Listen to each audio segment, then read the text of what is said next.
ఆంధ్రప్రదేశ్ రాష్ట్ర మాజీ మంత్రివర్యులు వైకాపా అగ్రనేత గౌరవనీయులు శ్రీ అంబటి రాంబాబు గారు ఉన్నారు. నమస్కారం అంబటి రాంబాబు గారు. నమస్కారం. చాలా సంతోషంగా ఉంది, కోరిన వెంటనే స్టూడియోకి ఇచ్చేశారు.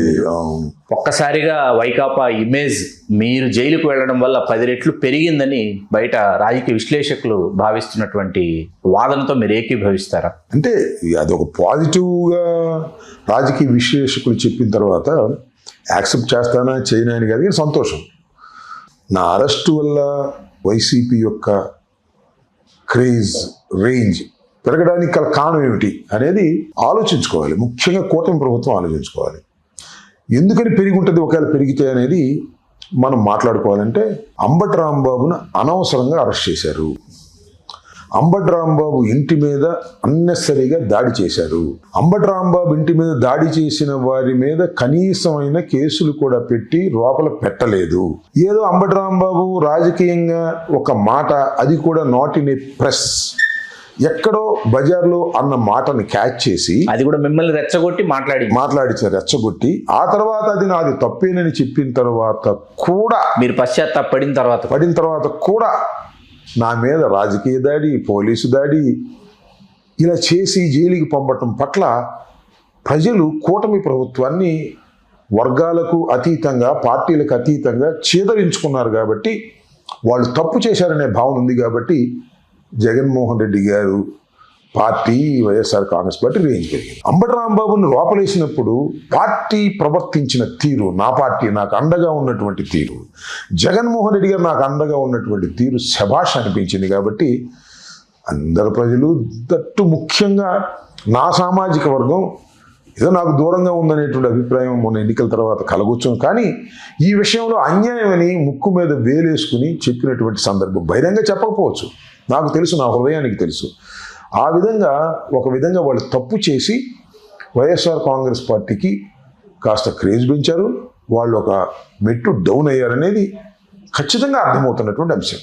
దీన్ని సామాజిక కోణంలోకి ఎందుకు మరల్చారు, ఎవరు మలిచారు, ఎప్పుడు దీన్ని కాపు టైగర్ అనేది తీసుకొచ్చారు? రాజకీయ కోణంలో మొదలైనటువంటి ఇది సామాజిక కోణాన్ని సంతరించుకుంది పూర్తి స్థాయిలో. అప్పటిదాకా వైసీపీ అగ్రనేతగా ఉన్నటువంటి అంబటి రాంబాబు గారిని కాపు టైగర్గా సాక్షాత్తు జగన్మోహన్ రెడ్డి గారు కూడా అభివర్ణించడాన్ని, అంటే దీనిని మనం ఎట్లా చూడాల్సి వస్తుందంటే, రాంబాబు గారు ఈవేళ వైకాపాలో కాపులు ఉన్నారు, తెలుగుదేశంలో కాపులు ఉన్నారు, జనసేనలో కాపులు ఉన్నారు, భాజపాలో ఉన్నారు, కాంగ్రెస్లో ఉన్నారు. అయితే కొంతమంది జనసేనలో ఉన్నటువంటి వాళ్ళు మాత్రమే సామాజిక వర్గం, మిగతా రాజకీయ పార్టీలో ఉన్నటువంటి వాళ్ళు సామాజిక వర్గమే కాదు అనేటటువంటి ఒక వర్గం బయలుదేరింది ఆంధ్రప్రదేశ్లో. వీళ్ళందరూ కూడా ఏంటంటే, వీళ్ళల్లో కూడా ఒక తెలియనటువంటి ఒక మార్పు బయలుదేరింది. అంటే మా సామాజిక వర్గానికి చెందిన రాంబాబు గారి మీద జరిగినటువంటి ఈ దాడి అనేటటువంటిది తెర మీదకి వచ్చింది. ఇది సామాజిక కోణాన్ని సంతరించుకుంది. ఈ సామాజిక కోణాన్ని సంతరించుకోవడం వైకాపాకి లబ్ధి చేకూరుస్తుందని మీరు అనుకుంటున్నారు? శ్రీకాంత్ గారు, దీనిలో మొదటి పాయింట్ ఏంటంటే, ఇది సామాజిక వర్గపు కోణాన్ని సంతరించుకోవడానికి కారణం ఏంటి? వైఎస్ఆర్ కాంగ్రెస్ పార్టీ లేదా అంబటి రాంబాబు దీన్ని కులపరంగా చేసుకుని క్యాష్ చేసుకోవడానికి ప్రయత్నం చేస్తున్నారా అనేది ఒక ప్రశ్న. ఇది ఎక్కడి నుంచి ప్రారంభమైంది? అంబటి రాంబాబు గారు కాపుల్లో పుల్లాంటి వాడు అని జగన్మోహన్ రెడ్డి గారు అన్న దగ్గర నుంచి ప్రారంభమైందా? కాదు. నేను మనస్ఫూర్తిగా చెబుతున్నా, ఎక్కడ ప్రారంభమైందంటే, నన్ను 31వ తారీఖున నా మీద దాడి చేసినప్పుడు ప్రారంభమైంది. దాడి చేసిన తర్వాత 1వ తారీఖు నన్ను కోర్టులో ప్రొడ్యూస్ చేశారు. ఆ రిమాండ్ రిపోర్ట్లో ఏం రాశారో శ్రీకాంత్ గారు తెలుసా? సార్, చాలాసార్లు చెప్పాను, మళ్ళా రిపీట్ చేస్తున్నాను. మీ ద్వారా, తెలుగు రాజ్యం ద్వారా ప్రేక్షకులకు నేను ఆ విషయాన్ని చెప్తున్నాను, స్పష్టం చేయదలుచుకున్నారు. అది ఏంటంటే, ఆ రిమాండ్ రిపోర్ట్లో ఏం రాశారంటే, అంబటి రాంబాబు బూతులు తిట్టాడు అని. మీరు తిట్టారు? ఓకే. ఏం బూతులు తిట్టారని చెప్పారు తెలుసా? కమ్మ నా కొడకల్లారా, ఇక్కడైనా కమ్మనా కొడుకులు ఉంటే వాళ్ళని చంపేస్తా. ఒరే కమ్మనా కొడక చంద్రబాబు రారా, సేమ్ వర్డ్స్ వాళ్ళ రిపోర్ట్లో పొందుపరిచి కోర్టులో సబ్మిట్ చేశారు. ఎవరు కులకోణాన్ని తీసుకొచ్చారు? ఇక్కడ నా ప్రధానమైన ప్రశ్న, నేను కులకోణాన్ని తీసుకొచ్చానా? జగన్మోహన్ రెడ్డి గారు కులకోణాన్ని తీసుకొచ్చాడా? లేకపోతే వైఎస్ఆర్ కాంగ్రెస్ పార్టీ రాజకీయ లబ్ధి కోసం కులకోణాన్ని తీసుకొచ్చిందా అంటే లేదు. అంబటి రాంబాబు కులం పేరు పెట్టి తిట్టకపోయినా చంద్రబాబుని కులం పేరు పెట్టి తిట్టారని, కమ్మ సామాజిక వర్గాన్ని మాత్రంగా తిట్టారని కమ్మ సామాజిక వర్గాన్ని రెచ్చగొట్టి ప్రచారం చేసి నా ఇంటి మీద దాడి చేయించారు. నా ఇంటి మీద దాడి చేసిన సందర్భంలో మెయిన్ పాత్ర వహించినంత ఆ సామాజిక వర్గమే. ఎందుకు రాదు ఇంకా కోణం? మీరు దానికి పురిగొల్పారు. అందువల్లనే సామాజిక కోణం సంతరించుకుంది. అరే, మా అంబటి రాంబాబుని మా సామాజిక వర్గానికి సంబంధించిన వ్యక్తిని గుంటూరులో కాదు, రాష్ట్రంలో ఎక్కడా లేదు, ఇంటి మీద పడి దౌర్జన్యం చేసి నా భార్య పిల్లల్ని కులం పేరు పెట్టి తిట్టారు. తిట్టిన తర్వాత నా సామాజిక వర్గానికి గుండె రగలదా? నా సామాజిక వర్గం ఏమన్నా చిన్నదా? అరే, మా అంబటి రాంబాబుని ఎందుకురా ఇలా చేస్తున్నారు, ఏం తప్పు చేశాడని ఒకరు తిట్టాడు అనుకుందాం, మనకు క్షమాపణ చెప్పాడే. అసలు ఈ రాష్ట్రంలో రాజకీయంగా ఎవరైనా ఏదైనా బూతులు తిడితే క్షమాపణ చెప్పిన సందర్భాలు ఉన్నాయా? ఎప్పుడూ లేవు. మా రాంబాబు చెప్పాడే. అలా చెప్పిన రాంబాబు మీద కూడా కులకోణంతో మీరు దాడి చేసిన తర్వాత, ఎస్, నా కులం స్పందిస్తుంది, నా కులం గుండె రగులుతుంది, సమయం కోసం వెయిట్ చేస్తుంది. ఏం కంగారు పడాల్సిన అవసరం లేదు. ఇది నేను చెప్తున్నాను శ్రీకాంత్ గారు, నేనేదో కులకోణం తీసుకుని లబ్ధి పొందాలని కానే కాదు. కులకోణం తీసుకున్నది ప్రభుత్వం, కూటమి ప్రభుత్వం, చంద్రబాబు నాయుడు గారు, లోకేష్ గారు, పెమ్మసాని చంద్రశేఖర్ గారు. వీళ్ళే కులకోణాన్ని తీసుకుని నన్ను ఇబ్బంది పెట్టాలనుకున్నారు. అదే రివర్స్ అయ్యి వాళ్ళకి రివర్స్ అటాక్గా తయారవుతుంది వాళ్ళ రాష్ట్రంలో అనేది నేను చాలా స్పష్టమైన అవగాహనతో ఉన్నాను. దానిలో ఏ విధమైన సందేహం లేదు. మీరు అడిగిన ప్రశ్న ఏంటి? కులకోణాన్ని ఎవరు తీసుకున్నారు? ఖచ్చితంగా తెలుగుదేశం కూటమి ప్రభుత్వం తీసుకుని నా మీద రుద్దితే అది తిరగబడిందని నేను చెప్పదలుచుకున్నాను. అసలు పెమ్మసాని చంద్రశేఖర్ గారికి ఒక్కసారిగా ఇప్పుడు అంబటి రాంబాబు గారి మీద ఇంత కక్ష సాధింపు చేయాల్సినటువంటి అవసరం ఏమొచ్చింది? I don't know. ఎందుకు వచ్చింది? నాకు తెలిసి ఒకటే, నాకు తెలిసి ఏంటంటే అక్కడ శంకర్ విలాస్ బ్రిడ్జ్ అనే ఒకటి ఉంది. అవును, ఆ శంకర్ విలాస్ బ్రిడ్జ్ అనేది అందరికీ తెలుసు, గుంటూరులో చాలా ప్రముఖమైంది. ఆ బ్రిడ్జి పడగొట్టేశాడు ఆయన. పర్మిషన్ ఏమి లేకుండా పడగొట్టాడు. ముందు రైల్వే వాళ్ళ పర్మిషన్ నుంచి అది పడగొట్టక ముందే పడగొట్టాడు. దాని మీద చాలా పెద్ద ఎత్తున విమర్శ చేశాను నేను. ఆయన చాలా తప్పు చేస్తున్నాడు, ఆయన అన్యాయంగా చేస్తున్నాడు, అవగాహన లేకుండా చేస్తున్నాడు, ఇగోయింతో చేస్తున్నాడు, బాగా డబ్బుందనే మదంతో చేస్తున్నాడు, 10 మందిని సంప్రదించకుండా చేస్తున్నాడు. కాబట్టి ఇది తప్పు అని పలుమార్లు విమర్శించాను. బహుశా అది ఒకటి కోపం అయి ఉండొచ్చు. రెండో అంశం, లోకేష్కి లేకపోతే మరొకరికి, చంద్రబాబుకి కోపం ఇంకోటి కావచ్చు. అదేంటంటే నేను ప్రతి సంక్రాంతికి నేను కాస్త ముగ్గులు పోటీలు పెట్టడం, కొద్దిగా పాట పెట్టడం, దానికి డ్యాన్స్ చేయడం అనేది నాకు వస్తున్న ఆచారంగా నేను భావిస్తున్నా.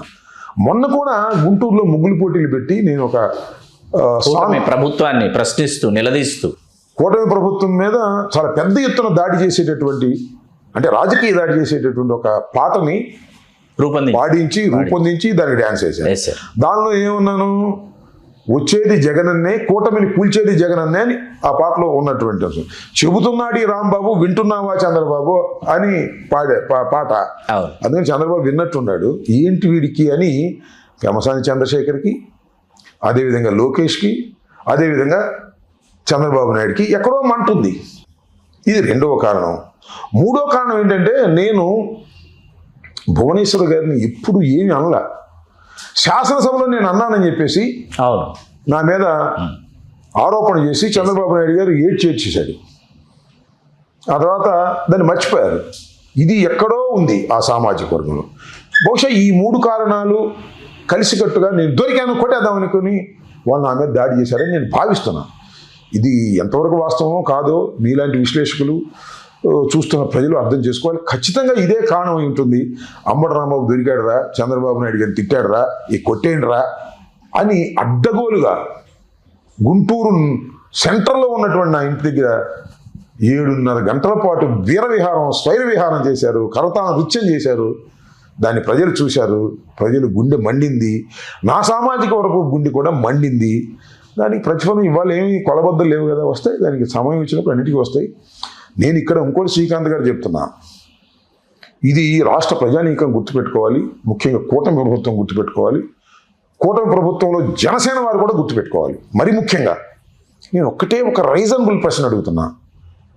నేను తిట్టానో, క్షమాపణ చెప్పానో, దాని మీద కేసు పెట్టారు, ఇలాంటి కులదాడి అని చెప్పేసి రాశారు, జైలుకి పంపారు, 18 రోజుల పాటు జైల్లో ఉన్నాను. నా మీద ఇంత దాడి చేసిన వారిని నా కార్లు పగలగొట్టిన వాడిని, నా ఫర్నిచర్ ధ్వంసం చేసిన వాడిని, నా భార్య పిల్లల్ని తిట్టిన వాడిని 18 నిమిషాలైనా పోలీస్ స్టేషన్లో కూర్చోబెట్టగలిగారా? ఏంటిది కులతత్వం కాకపోతే ఏంటిది? నేను అడుగుతున్నా, ఇది కులతత్వం కాకపోతే ఏంటిది? వాళ్ళని మీరు గుర్తుపట్టగలిగినా వాళ్ళు ఎవరో మీకు పేర్లతో సహా ఇచ్చాను, ఇచ్చారు, పేర్లతో సహా మీరు వీడియోలు ఉన్నాయి, సాక్ష్యాధారాలు సోషల్ మీడియాలో వీడియోలు ఉన్నాయి, క్లిప్పింగ్స్ ఉన్నాయి, ఫోటోలు ఉన్నాయి. కేసు పెట్టలేదు, వాళ్ళని అరెస్ట్ చేయలేదు. ఎందుకంటే ఆ సిఐ గంగా వెంకటేశ్వర్లు గారు అదే సామాజిక వర్గానికి చెందినవాడు. ఇంతేనా? ఈ ధర్మమేనా? మీరు చేస్తున్నారా కులాన్ని రెచ్చగొట్టున్నారా? నేను చేస్తున్నానా? నేను షీల్డ్ చేసుకుంటున్నా.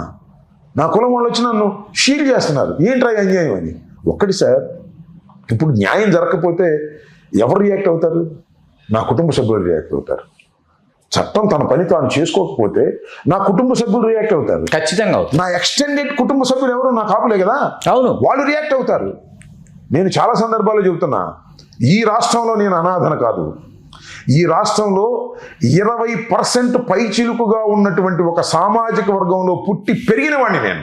నన్ను తక్కువ అంచనా వేసుకుంటున్నారు మీరు. అంతేకాదు, నేను వైఎస్ఆర్ కాంగ్రెస్ పార్టీ నాయకుడిని, జగన్మోహన్ రెడ్డి అండదండలు ఉన్నవాడిని. 40% ఓట్ బ్యాంక్ ఆ రోజున ఉంది, ఇవాళ అది 40% నుంచి పెరిగి ఉంటుంది. అలాంటి పార్టీకి చెందిన వ్యక్తిని, అలాంటి కులానికి చెందిన వ్యక్తిని నన్ను మీరు అనాథగా భావించి ఇంటి మీద దాడి చేసి విచ్చలవిడిగా వ్యవహరించి జైల్లో పెడితే దీనికి ప్రతిఫలం అనుభవించరా అని అడుగుతా ఉన్నా. అనుభవించేంత వరకు ఈ అంబటి రాంబాబు వదలడు అంటున్నా. బొందిలో ప్రాణం ఉండగా వదిలే ప్రశ్నే లేదని కూడా ఈ సందర్భంగా చెబుతాను. ఏం జరిగిందో జరిగింది కానివ్వండి, ఇంకా ఇంతకన్నా ఏం జరిగింది? నాకు ఇంతకన్నా ఏం జరిగింది? నా ఇల్లు పగలగొట్టి నన్ను జైల్లో పెట్టి నా భార్య పిల్లల్ని తిట్టి మానసికంగా నన్ను చంపేసిన తర్వాత, వేధించిన తర్వాత ఇంకేంటి? మానసికంగా నేను చచ్చిపోయాను అంతే. ఏంటి ఇంకా? దీనికి శిక్ష పడదా ఈ సమాజంలో? వాళ్ళు శిక్షించబడరా? శిక్షించబడపోతే ధర్మం అని అనుకుంటారా ప్రజలు? ఇదే ఇవాళ ప్రశ్న. నేను దీని మీద మొన్న కూడా నిరాహార దీక్ష చేశాను, ఒక్కరోజు 6 to 6. దానివల్ల ఏదో అయిపోతుందని కాదు, నీ జ్ఞానోదయం అయితే చేశా. చేయలేదు, మరో రూపంలో ఉద్యమిస్తా, వదిలిపెట్టే ప్రశ్నే లేదు. మరొక రూపంలో, మరో రూపంలో నేను ఉద్యమిస్తూనే ఉంటా. నా మీద దాడి చేసిన వాళ్ళని, నన్ను పోలీస్ స్టేషన్లో కొట్టడానికి ప్రయత్నం చేసినటువంటి అదే సామాజిక వర్గానికి చెందిన 2 సిఐల్ని సస్పెండ్ చేసేంతవరకు అటు న్యాయ పోరాటం, ఇటు ధర్మ పోరాటం జరుగుతూనే ఉంటుంది ప్రజల పక్షాన, ప్రజలతో కూడుకునే. ఈ సందర్భంగా నేను మీ ద్వారా రాష్ట్ర ప్రజానీకాన్ని తెలియపరచదలుచుకున్నాను.